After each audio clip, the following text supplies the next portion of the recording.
Hi friends, இன்றைக்கி ஞாயிற்றுக்கிழமை என்ன ஸ்பெஷல்னு பார்த்தீங்கன்னா, எங்கள் வீட்டில் மீன் தான். மீன் சாப்பிட்டு ரொம்ப நாள் ஆச்சுன்னு சொல்லிட்டு சரி மீன் எடுக்க போகலான்னு சொல்லிட்டு தான் மீன் மார்க்கெட் போனோம்.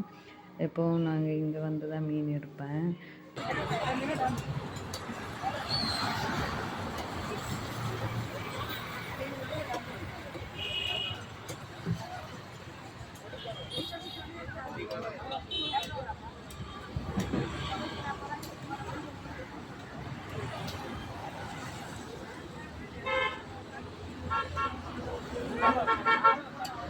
நம்ம வந்து என்ன மீன் வாங்குகிறோன்னு சொல்லி பார்த்தீங்கன்னா, கட்லா மீன் தான் குழம்புக்கு நல்லா இருக்குன்னு சொன்னாங்க.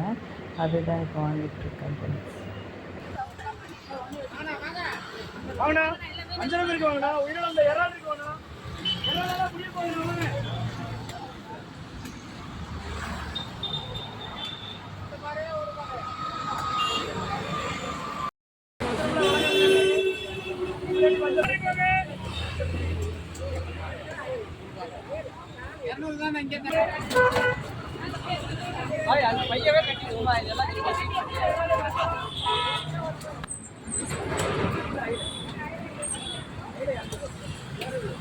ஃபுல்லாக எடுத்தியா?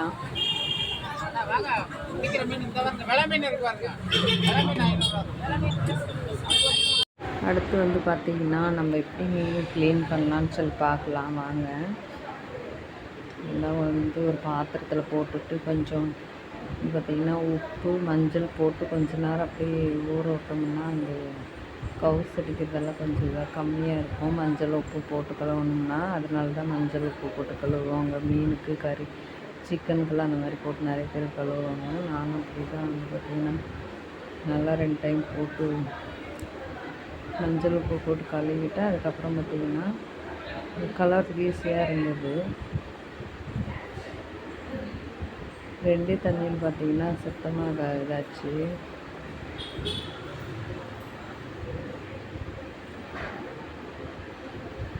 வந்து பார்த்திங்கன்னா வண்டி சவுண்டு நிறைய கேட்டுகிட்டே இருக்குது. நான் பேசுகிறது வந்து அவ்வளோ கேட்க மாட்டேங்குது. ஏன்னா ரோட்டு மேலே வீடு இருக்கிறதுனால ரொம்ப வண்டி சவுண்டாக கேட்குது.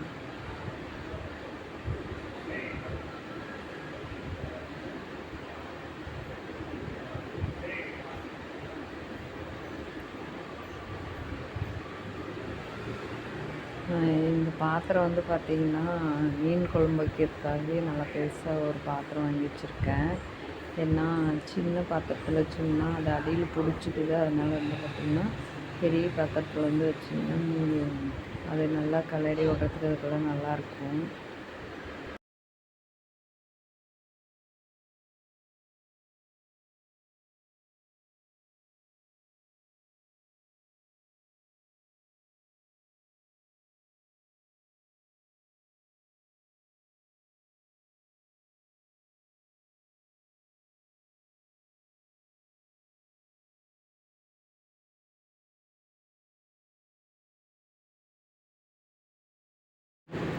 நான் எப்பயுமே இந்த மாதிரி தான் மீன் குழம்பு வைக்குவேன். நல்லாயிருக்கும். நீங்கள் வேணால் இந்த மாதிரி ட்ரை பண்ணி பாருங்கள். எப்பவும் பார்த்திங்கன்னா சின்ன வெங்காயம் பூண்டு தக்காளி இது 3 நல்லா போட்டு நல்லா வதக்கி எடுத்துட்டு அதில் வந்து பார்த்திங்கன்னா கொஞ்சம் ஒரு ஸ்பூன் போல் வெந்தயம் போட்டுக்கணும். வெங்காயம் தக்காளி போடணும் இல்லையா, அதிலே போட்டு வதக்கிடணும் நல்லா. அதுக்கப்புறம் பார்த்திங்கன்னா ஃபுல்லாக வதங்கினதுக்கப்புறம் நம்ம மசால் தூள்லாம் அதிலே போட்டு நல்லா கிளறி விடணும்.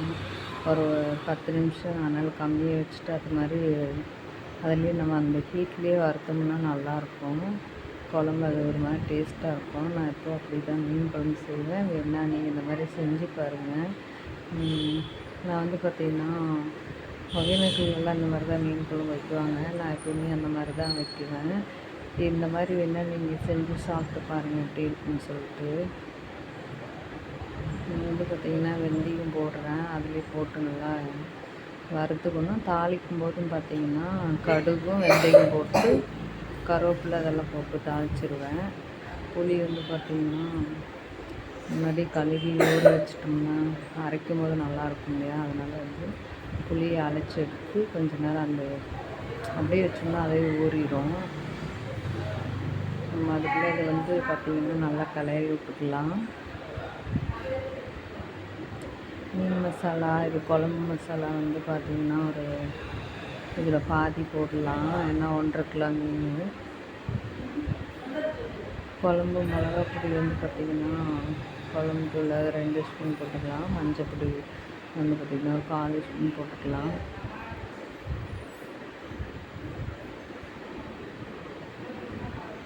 இது கொஞ்ச நேரம் அப்படியே அந்த ஹீட்லேயே வறுத்தோம்னா அந்த பச்சை வாசனைலாம் போயிடும், நல்லாயிருக்கும்.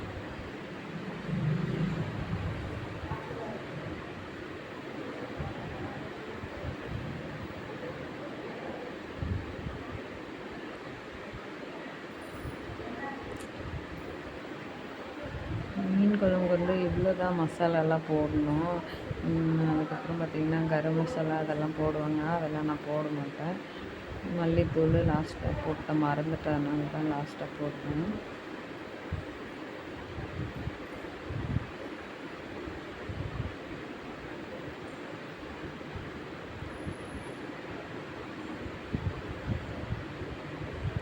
இப்போ வந்து பார்த்திங்கன்னா எண்ணெய் ஊற்றி நல்லா ஹீட் ஆனதுக்கப்புறம் கடுகு வெந்தயமும் அதிலே போட்டு தாளித்து நல்லாயிருக்கும். கொஞ்சம் கம்மியாக போட்டுக்கணும் வெந்தயம்.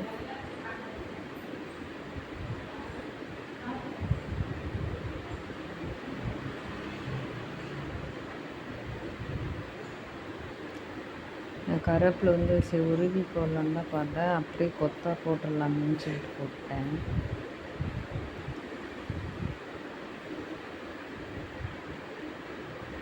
கூட்டு வந்து இதுலேயே வந்து பார்த்திங்கன்னா அரைச்சி வச்சுட்டு அதுலேயே விட்டு நல்லா 2 கிளறி விடலாம். அதுக்கப்புறமா தண்ணி சேர்த்துக்கணும். நான் எப்போவுமே இப்படி தான் மீன் குழம்பு வைக்குவேன், சூப்பராக இருக்கும். நீங்கள் வேணால் இதே மாதிரி செஞ்சு பாருங்கள் எப்படி இருக்குன்னு சொல்லிட்டு ஃப்ரெண்ட்ஸ். இந்த வீடியோ பிடிச்சிருந்தா மறக்காமல் ஒரு லைக் போடுங்க ஃப்ரெண்ட்ஸ்.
வாங்க ஃப்ரெண்ட்ஸ் சாப்பிட்லாம், எப்படி இருக்குன்னு சொல்லிட்டு டேஸ்ட் பார்க்கலாம்.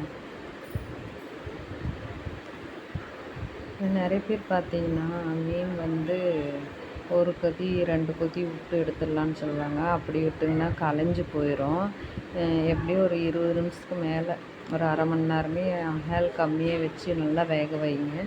வேக வைக்கிற அளவுக்கு தான் நல்லா கலையாமல் அப்படியே இருக்கும். இந்த மாதிரி வேணால் நீங்கள் செஞ்சு சாப்பிட்டு பாருங்கள்.